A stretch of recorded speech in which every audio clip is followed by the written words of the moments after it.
So may website tayo dito, yung Pokemon na database. Tapos gusto ko kunyari, kunin lahat ng data na to.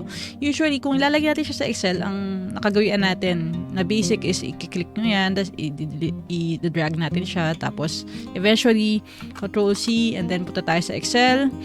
Hindi yun yung best way to do it kasi tinan nyo, medyo magulo yung data natin at tagal niya, ayan, naghang pa nga siya. So, medyo matagal kasi nga marami yung lines, and to think na hindi pa yun yung lahat ng mga data na nandun. Okay? And hindi naman natin kailangan yung graphics dito. Tapos nakita nyo yung mga merges na kung malaking problema yan kung ayusin pa natin. That is why we can use Power Query instead. In this video, gamitin natin yung Power Query para i-import yung data into table form sa ating Excel file. So, kung first time yung nakadalaw sa ating channel, welcome. You can subscribe and hit the notification bell para ma-notify kayo if may bago pa tayong video sa susunod. Hit like para mas marami makakapanood, or i-share nyo sa mga kapwa-tao natin para sharing is caring. Okay? So, let's talk about Power Query dito sa video na to, and mabilis lang siya at madali lang. So, balikan natin yung ating file, no? Wala tayo ng bago na blank na file. Ayan. So, ang gagawin lang natin basically is, punta tayo doon sa website na pinuntahan natin, i-copy natin yung URL. Yung URL, ito, yung address, di ba? Yung site. So, i-copy lang natin yan. Okay? So, balik na tayo sa ating Excel, and we go to Data tab. So, sa Data tab natin, if you click that, dito sa portion ng Get and Transform Data, i-click lang natin yung From Web, and may mag-a-appear na pop-up box. So, dito, pwede natin siya i-paste sa URL na portion, yung ating address.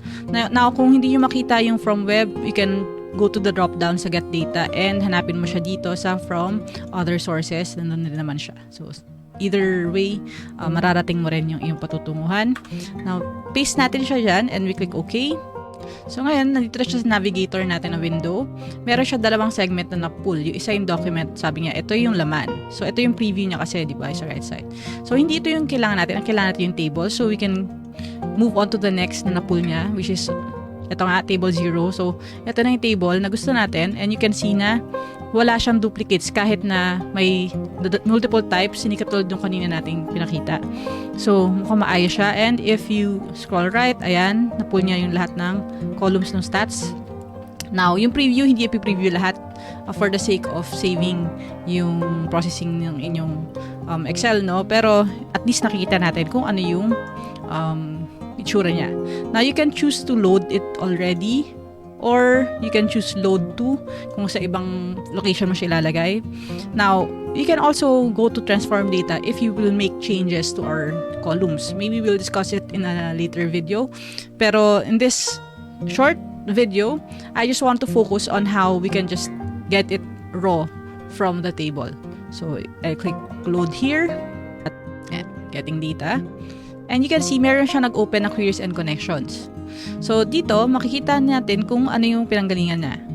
Ayan, yung table 0, at ito yung ating data. So, nakikita mo siya dito kung ano yung source niya. So, ito yung data source niya, ito yung site, and na-load na siya. Makikita mo rin kung kailan siya last refreshed. In case na kailangan mo siyang i-refresh or may na-expect kang changes, you can just refresh that.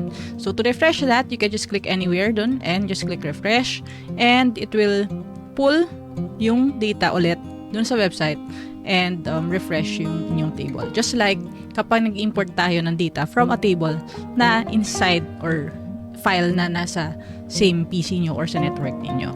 So, ganun na siya.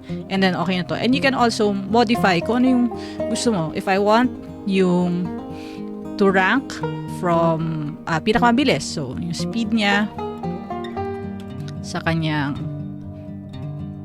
yan. Pwede natin yung gawin. Ayan. So, na-add na siya.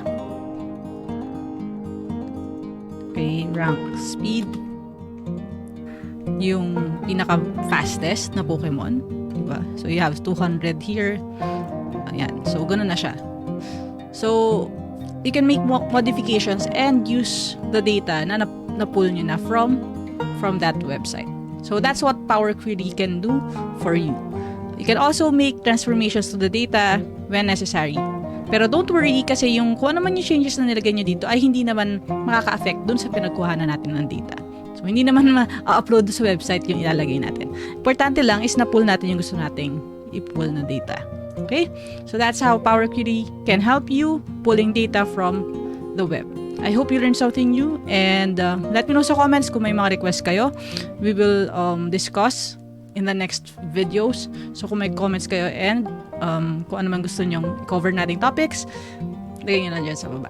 Thank you for joining, and I'll see you sa next natin video. Again, I'm Coach Abby, and I hope we all excel and excel.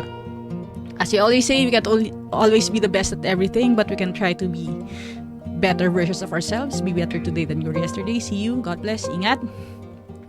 Bye-bye.